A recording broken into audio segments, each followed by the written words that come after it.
लक्ष्मी कहती हैं एक स्त्री को घर की यह 5 चीजें कभी दूसरों को नहीं देनी चाहिए।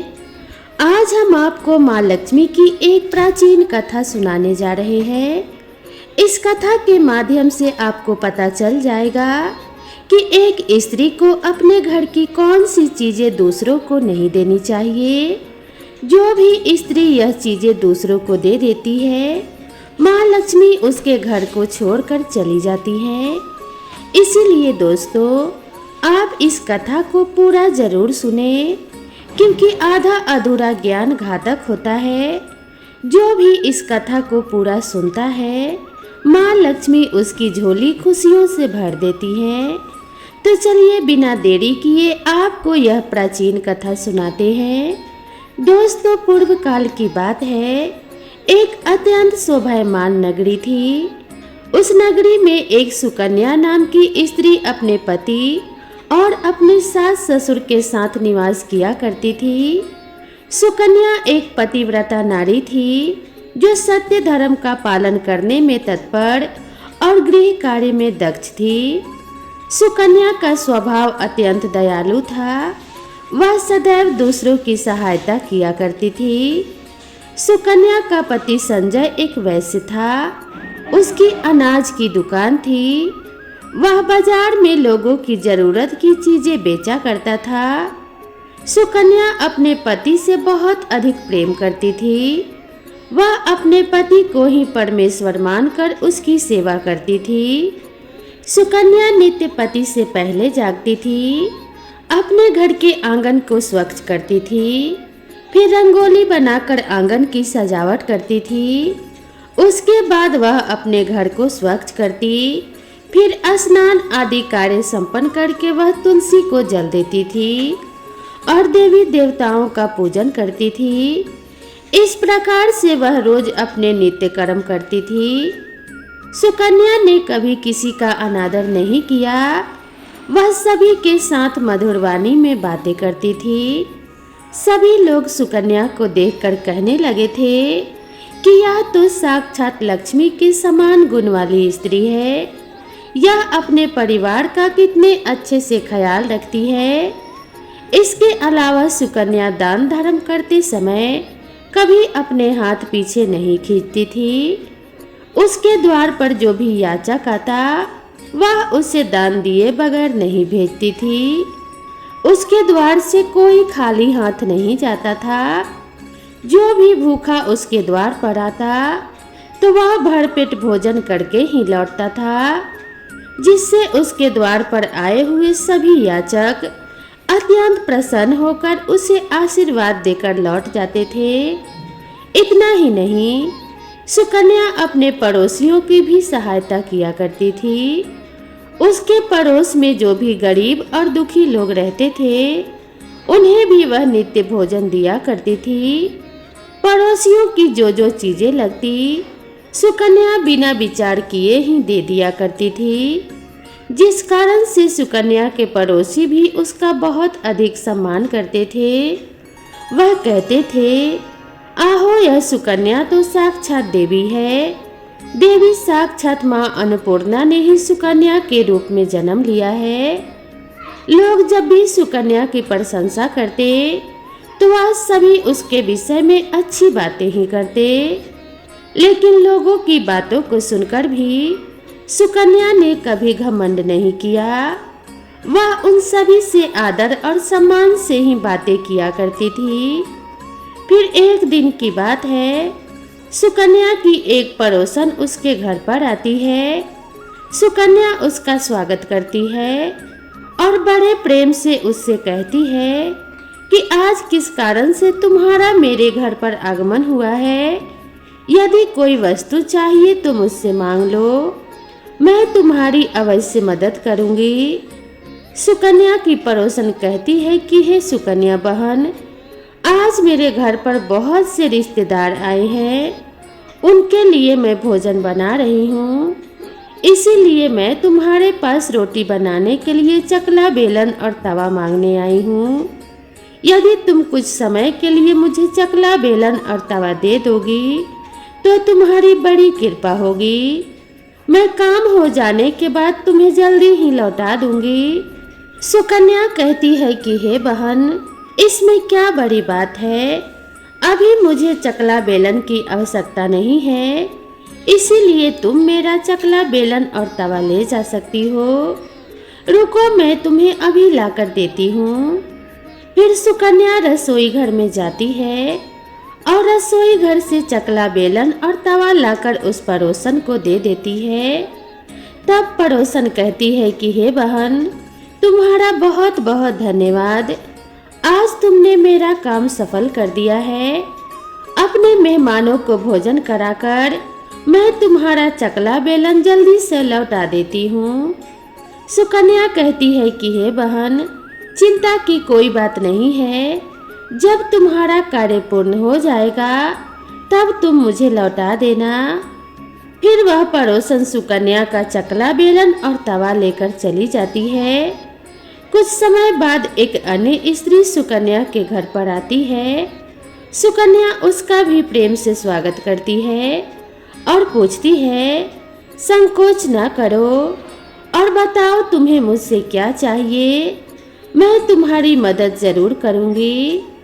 तब वह स्त्री कहती है कि हे बहन, मेरे घर में बहुत गंदगी हो गई है और मेरे घर को साफ करने के लिए मेरे पास कुछ भी नहीं है, इसीलिए मैं तुम्हारे पास झाड़ू मांगने के लिए आई हूँ।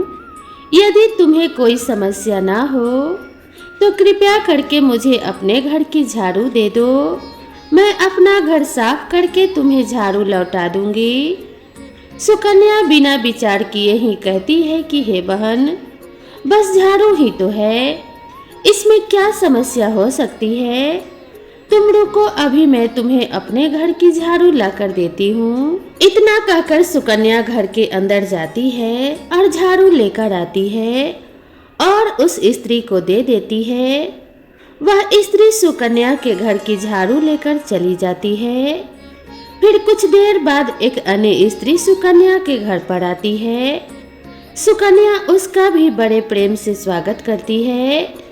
सुकन्या कहती है, पधारो बहन, क्या बात है, आज मेरे घर पर किस कारण से तुम्हारा आना हुआ, तुम्हें जो कुछ भी चाहिए निसंकोच होकर कहो, मैं तुम्हारी सहायता करने का प्रयास अवश्य करूंगी।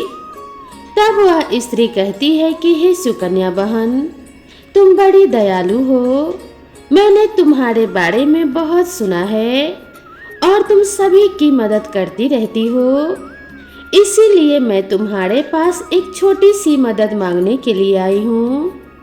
सुकन्या कहती है कि हे बहन, संकोच ना करो और तुम्हें जो कुछ भी चाहिए मांग लो, यदि मेरे बस में होगा तो मैं मना नहीं करूँगी, मैं तुम्हारी सहायता अवश्य करूँगी।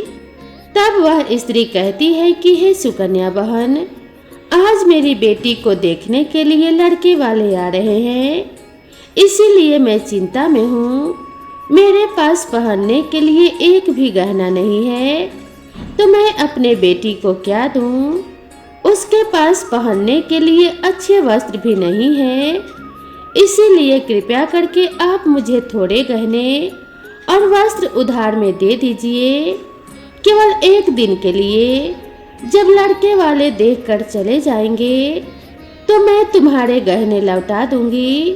उस पड़ोसन की बात सुनकर सुकन्या कहती है कि बस इतनी सी बात है बहन, तुम चिंता मत करो, मैं तुम्हारी पुत्री को गहने अवश्य दूंगी।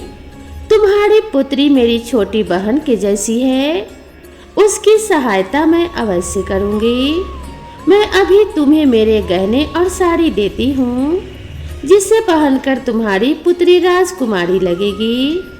फिर सुकन्या अंदर जाती है और गहने और साड़ी लेकर आती है और उस पड़ोसन को दे देती है। वह पड़ोसन प्रसन्न होकर सुकन्या के गहने और साड़ी लेकर चली जाती है। फिर शाम हो जाती है और एक अन्य स्त्री सुकन्या के घर पर आती है। सुकन्या उसका भी बड़े प्रेम से स्वागत करती है और कहती है, बताओ मैं तुम्हारी किस प्रकार से सहायता कर सकती हूँ। तुम्हें जो कुछ भी चाहिए निसंकोच होकर कहो, मैं तुम्हारी मदद जरूर करूंगी। वह पड़ोसन कहती है कि हे सुकन्या बहन, तुम बड़ी ही दयालु हो और तुम सभी की मदद करती हो, इसीलिए मैं तुम्हारे पास आई हूँ। मेरा बच्चा भूखा है और उसे पिलाने के लिए दूध नहीं है, इसीलिए मैं तुम्हारे पास दूध मांगने के लिए आई थी। अगर थोड़ा सा दूध मिल जाता तो बड़ी कृपा होती। सुकन्या कहती है, अरे बहन, इसमें कौन सी बड़ी बात है, लो अभी मैं तुम्हें दूध दे देती हूँ। सुकन्या रसोई घर में जाती है और थोड़ा सा दूध लेकर आती है और उस पड़ोसन को दे देती है। वह पड़ोसन प्रसन्नता से उस दूध को लेकर अपने घर चली जाती है। इस प्रकार से सुकन्या अपने सभी पड़ोसियों की मदद कर देती है और प्रसन्न होकर घर का काम करने में लग जाती है। फिर रात होते ही उसका पति घर लौट आता है। सुकन्या अपने पति को प्रणाम करती है और उसकी खूब सेवा करती है। रात को दोनों पति पत्नी आनंद से सो जाते हैं। फिर दूसरे दिन में जागते हैं तो उन्हें एक बहुत ही बुरी खबर कानों में पड़ती है। एक आदमी दौड़ते हुए सुकन्या के घर पर आता है और सुकन्या के पति से कहता है कि हे भाई, कल रात को किसी ने आपकी दुकान लूट ली है, सारा माल गायब है।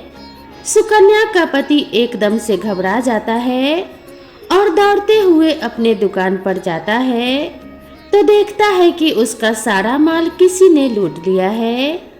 वह देखता है कि उसके दुकान में रखा हुआ सारा धन भी चोरी हो चुका है। वह दुखी और निराश होकर घर पर लौटता है और सुकन्या को सारी बात बताता है, जिसे सुनकर सुकन्या बहुत दुखी हो जाती है। सुकन्या कहती है, आप चिंता मत कीजिए, हमारे घर में अभी बहुत सारा धन रखा हुआ है, जिससे आप फिर से व्यापार शुरू कर सकते हैं। फिर सुकन्या अपने घर की तिजोरी में देखती है तो वह भी पूरी तरह से खाली दिखाई देता है। उसके अंदर का भी सारा माल अब चोरी हो चुका था। यह देखकर सुकन्या बहुत दुखी हो जाती है। उसे समझ में नहीं आता कि यह सब कैसे हुआ।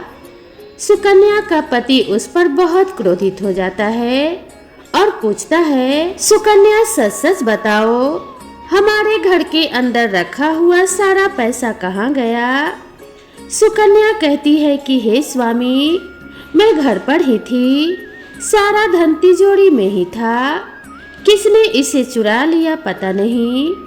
कृपया आप शांत हो जाइए, हम कोई न कोई उपाय जरूर ढूंढ लेंगे। सुकन्या का पति कहता है, यह जो तुम दूसरे लोगों को घर पर बुलाकर खिलाती हो, अनजान लोगों को घर में बुलाती हो, यह सब उसी का फल है, या उन्हीं में से किसी ने हमारे घर का सारा पैसा चुरा लिया है। क्रोध में आकर सुकन्या का पति उसे बहुत भला बुरा कहता है।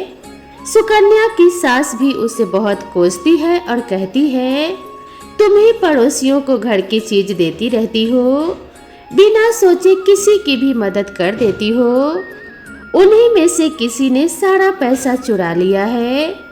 घर के सभी लोग सुकन्या को भला बुरा कहने लगते हैं। फिर सुकन्या अपने पति को दिलासा देते हुए कहती है कि हे नाथ, मैंने मेरे कुछ गहने हमारी पड़ोसन को दिए हैं, मैं उसके पास से गहने वापस लेकर आती हूँ। फिर सुकन्या उस गरीब पड़ोसन के घर पर जाती है तो देखती है कि उसके घर पर कोई नहीं होता है। वह स्त्री भी घर छोड़कर सुकन्या के गहने लेकर भाग गई होती है। सुकन्या निराश होकर घर पर लौटी और अपने पति को सारी बात बता देती है। सुकन्या की बात सुनकर उसका पति आग बबूला हो जाता है और सुकन्या को भला बुरा कहने लगता है। सुकन्या का पति कहता है कि हे सुकन्या, तुम बहुत बड़ी मूर्ख हो, तुम्हारे ही कारण हमारा सारा धन वैभव चला गया है। तुम्हारे दान देने की आदत के कारण ही हमारे ऊपर यह मुसीबत आन पड़ी है। अब तू इस घर में नहीं रह सकती। तू अभी इसी क्षण इस घर को छोड़कर चली जा। सुकन्या कहती है कि हे नाथ, आपके सिवा मेरा इस दुनिया में कोई नहीं है। मैं आपको छोड़कर कहाँ जाऊं? सुकन्या का पति कहता है कि तू कहीं पर भी जा, लेकिन अब तू इस घर में नहीं रह सकती। तेरे ही कारण मेरा सब कुछ बर्बाद हो गया है। तू इस घर में रहेगी तो बचा हुआ सब कुछ भी नष्ट हो जाएगा। सुकन्या अपने पति को हाथ जोड़कर विनती करने लगती है कि हे स्वामी, ऐसा ना कहिए, मैंने कोई अपराध नहीं किया है। आपके बगैर मैं जीवित नहीं रह सकती। मुझ दासी को आप घर से मत निकालिए। लेकिन सुकन्या का पति उसकी एक भी बात नहीं सुनता है और उसे अपने घर से धक्के मारकर निकाल देता है और कहता है कि अब तुम इस घर से चली जाओ और लौट कर कभी मत आना। चाहे तो किसी नदी में कूदकर अपनी जान दे देना, लेकिन अब तू इस घर में मेरे साथ नहीं रह सकती। फिर सुकन्या दुखी होकर रोते हुए अपने पति के घर को छोड़कर चली जाती है। चलते चलते सुकन्या माता लक्ष्मी के मंदिर में जाती है और माँ लक्ष्मी से प्रार्थना करते हुए कहती है कि जो मेरी ऐसी दशा हुई है, हे लक्ष्मी माँ, मैं तो नित्य आपकी पूजा करती थी, फिर भी आपने मेरा घर क्यों छोड़ा? कृपया मुझे बताओ माँ, मैंने ऐसा कौन सा अपराध किया है जो आप मुझसे रूठ गई हो? फिर सुकन्या वहीं पर बैठकर सोचने लगती है, यदि मेरे पति ने मेरा स्वीकार नहीं किया तो मैं जीवित रहकर क्या करूँगी? यदि मेरे कारण ही मेरे पति की दुर्दशा हुई है तो मुझे जीवित रहने का कोई अधिकार नहीं है। इतना सोचकर सुकन्या अपने प्राण देने के लिए नदी की तरफ जाने लगती है। नदी के पास जाकर सुकन्या माता लक्ष्मी से प्रार्थना करती है कि हे माँ लक्ष्मी, अब मैं अपने प्राण देने जा रही हूँ। यदि मेरे द्वारा तुम्हारी पूजा में कोई कमी रह गई हो तो मुझे माफ करो। मैं अपने पति के बगैर जीवित नहीं रह सकती, इसीलिए अब मैं इस नदी में कूदकर अपने प्राण दे दूंगी। इतना कहकर सुकन्या नदी में कूदने ही वाली होती है कि साक्षात माँ लक्ष्मी उसी स्थान पर प्रकट हो जाती है और माँ लक्ष्मी सुकन्या से कहती है कि रुक जाओ सुकन्या, रुक जाओ पुत्री, तुम यह क्या कर रही हो? सुकन्या आंखें खोलकर देखती है कि साक्षात माँ लक्ष्मी उसके सामने खड़ी हैं। माँ लक्ष्मी के दर्शन करके सुकन्या बहुत प्रसन्न हो जाती है और माँ को बारंबार नमस्कार करते हुए कहती है कि हे माँ लक्ष्मी, मुझे क्षमा करो, मैं बहुत बड़ा पाप करने जा रही थी। देवी लक्ष्मी कहती है कि हे सुकन्या, मनुष्य को स्वयं अपने प्राण नहीं लेने चाहिए, यह महापाप है। ईश्वर ने जो शरीर प्रदान किया है उसे ऐसे नष्ट नहीं करना चाहिए।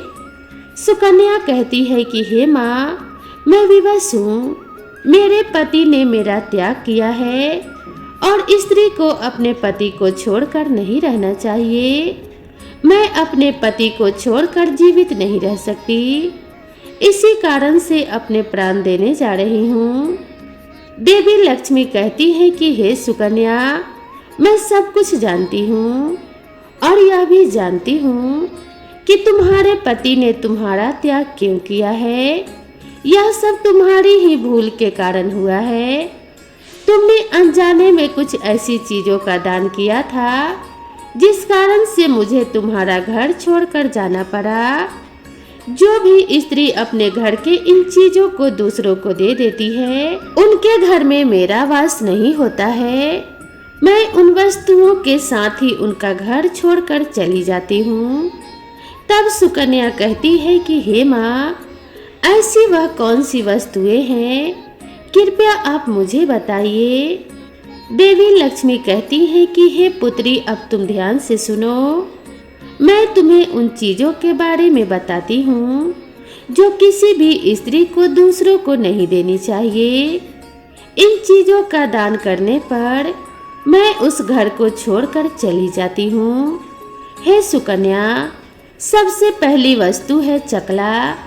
चकला, बेलन और तवा किसी भी स्त्री को अपने घर का चकला, बेलन और तवा कभी भी दूसरों को नहीं देना चाहिए।